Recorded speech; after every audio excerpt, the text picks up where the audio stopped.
ಎಲ್ಲರಿಗೂ ನಮಸ್ಕಾರ. ಇವತ್ತಿನ ಬಿಗ್ ಬಾಸ್ ಅಪ್ಡೇಟ್ ಏನಪ್ಪ ಅಂದರೆ, Bigg Boss Kannada season 12 Kannada show ಈಗ ಅಂತಿಮ ಹಂತವನ್ನು ತಲುಪುತ್ತಿದೆ. ಕೆಲವೇ ದಿನಗಳಲ್ಲಿ ಫಿನಾಲೆ ಬರಲಿದೆ. ಮೊದಲು ಅಗ್ರೆಸಿವ್ ಆಗಿದ್ದಂಥ ಅಶ್ವಿನಿ ಗೌಡ ಅವರು ನಂತರದ ದಿನಗಳಲ್ಲಿ ಸ್ವಲ್ಪ ಸೈಲೆಂಟ್ ಆದರು. ಟಾಸ್ಕ್ ವಿಚಾರದಲ್ಲಿ ಅವರು ಹಿಂದೆ ಬಿದ್ದಿಲ್ಲ. ಅವರು ಕೂಡ ಸ್ಟ್ರಾಂಗ್ ಸ್ಪರ್ಧಿ. ಆದರೆ ಅವರು ಗೆಲ್ಲುತ್ತಾರೋ ಇಲ್ವೋ ಎಂಬುದು ತಿಳಿಯಲು ಕೊನೆ ತನಕ ಕಾಯಬೇಕು. ಆದರೆ ಬಿಗ್ ಬಾಸ್ ಮನೆಯಲ್ಲಿ ತಮ್ಮ ಸೋಲನ್ನು ಅನೇಕರು ಬಯಸುತ್ತಿದ್ದಾರೆ ಎಂದು ಸ್ವತಃ ಅಶ್ವಿನಿ ಗೌಡ ಅವರಿಗೆ ಅನಿಸಿದೆ. ಅದು ಬಹುತೇಕ ನಿಜವಾಗಿದೆ ಕೂಡ. ಈ ಸೀಸನ್ನ ಕೊನೆ ಕ್ಯಾಪ್ಟನ್ ಯಾರು ಎಂಬುದನ್ನು ಆಯ್ಕೆ ಮಾಡಲು ಬಿಗ್ ಬಾಸ್ ಮನೆಯಲ್ಲಿ ಕೊನೆ ಟಾಸ್ಕ್ ನೀಡಲಾಯಿತು. ಅದರಲ್ಲಿ ಧನುಷ್ ಮತ್ತು ಅಶ್ವಿನಿ ಗೌಡ ಅವರ ನಡುವೆ ಹಣಾಹಣಿ ನಡೆಯಿತು. ಇಬ್ಬರು ಆಟ ಆಡುವಾಗ ಕೆಲವರು ಧನುಷ್ ಅವರನ್ನು ಹುರಿದುಂಬಿಸುತ್ತಿದ್ದರು, ಇನ್ನು ಕೆಲವರು ಅಶ್ವಿನಿ ಗೌಡ ಅವರನ್ನು ಹುರಿದುಂಬಿಸುತ್ತಿದ್ದರು. ಟಾಸ್ಕ್ ಮುಗಿದ ಬಳಿಕ ಅಶ್ವಿನಿ ಗೌಡ ಅವರು ಧ್ರುವನ್ ಜೊತೆ ಕುಳಿತು ಮಾತನಾಡಿದರು.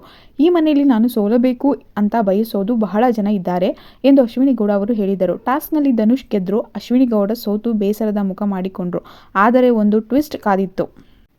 ಧನುಷ್ ಅವರು ಟಾಸ್ಕ್ ಮುಗಿಸುವ ವೇಳೆಗೆ ಸಣ್ಣ ರೂಲ್ಸ್ ಬ್ರೇಕ್ ಮಾಡಿದರು. ಅದನ್ನು ಬಿಗ್ ಬಾಸ್ ಗುರುತಿಸಿ ಹೇಳಿದರು. ಆಗ ಯಾರು ಕ್ಯಾಪ್ಟನ್ ಆಗಬೇಕು ಎಂಬ ತೀರ್ಮಾನವನ್ನು ಬಿಗ್ ಬಾಸ್ ಮನೆಯ ಎಲ್ಲ ಸದಸ್ಯರಿಗೆ ನೀಡಲಾಯಿತು. ಆಗ ರಕ್ಷಿತಾ ಶೆಟ್ಟಿ ಹಾಗೂ ರಘು ಮತ್ತು ಧ್ರುವಂತ್ ಅವರು ಅಶ್ವಿನಿ ಗೌಡಗೆ ಸಪೋರ್ಟ್ ಮಾಡಿದರು. ಕಾವ್ಯ, ಸ್ಪಂದನ, ರಾಶಿಕಾ ಶೆಟ್ಟಿ ಮತ್ತು ಗಿಲ್ಲಿ ನಟ ಅವರು ಧನುಷ್ ಪರವಾಗಿ ವೋಟ್ ಮಾಡಿದರು. ಹೆಚ್ಚಿನ ಸ್ಪರ್ಧಿಗಳು ಧನುಷ್ ಪರವಾಗಿ ವೋಟ್ ಮಾಡಿದ್ದರಿಂದ ಅಂತಿಮವಾಗಿ ಧನುಷ್ ಅವರೇ ಕ್ಯಾಪ್ಟನ್ ಆದರು. ಅಂದರೆ ಅಶ್ವಿನಿ ಗೌಡ ಅವರ ಊಹೆ ನಿಜವಾಯಿತು. ಅಶ್ವಿನಿ ಸೋಲಬೇಕು ಎಂದು ಕೆಲವು ಸ್ಪರ್ಧಿಗಳು ಬಯಸುತ್ತಿದ್ದಾರೆ. ಆದರೆ ಜನರ ನಿರ್ಧಾರ ಏನು ಇದೆಯೋ ಇನ್ನೂ ತಿಳಿದಿಲ್ಲ.